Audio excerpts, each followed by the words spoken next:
ହାତୀ ଦେଖିବା ହେଲା କାଳ। ଚମ୍ପୁଆ ବନାଞ୍ଚଳ ଚମ୍ପୁଆ ସେକ୍ସନ ଅନ୍ତର୍ଗତ ଟୁଣୁଟୁଣା ଶାଳ ଜଙ୍ଗଲକୁ ହାତୀ ଦେଖିବାକୁ ଯାଇଥିବା ବେଳେ ହାତୀ ଆକ୍ରମଣରେ ଜଣେ ଯୁବକଙ୍କ ମୃତ୍ୟୁ ଘଟିଛି। ଖବର ଅନୁସାରେ ଗତ ରାତିରୁ ଚମ୍ପୁଆ ସେକ୍ସନ ଟୁଣୁଟୁଣା ଶାଳ ଜଙ୍ଗଲରେ 4 ଟିକିଆ ହାତୀପଲ ଡେରା ପକାଇଥିଲେ।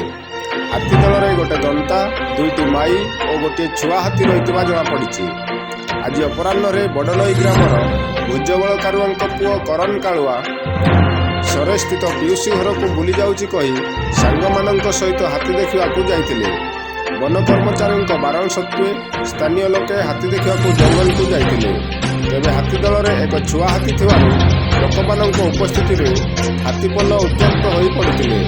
ହାତୀ ଦଳରେ ଥିବା ଦନ୍ତାଟି ହଠାତ୍ ଲୋକମାନଙ୍କ ଆଡ଼କୁ ଗୋଡ଼ାଇ ମାଡ଼ି ଆସିଥିଲା। ଫଳରେ ଲୋକମାନେ ଯିଏ ଯୁଆଡ଼େ ଧାଇଁଥିଲେ। ଏହି ଧାଁ ଧପଡ଼ ସମୟରେ କରନ୍ ଦନ୍ତା ହାବୁଡ଼ରେ ପଡ଼ିଯାଇଥିଲେ। ଦନ୍ତାଟି କରନ୍କୁ ଶୁଣ୍ଡରେ ଟେକି କଚାଡ଼ି ଦେଇଥିଲା।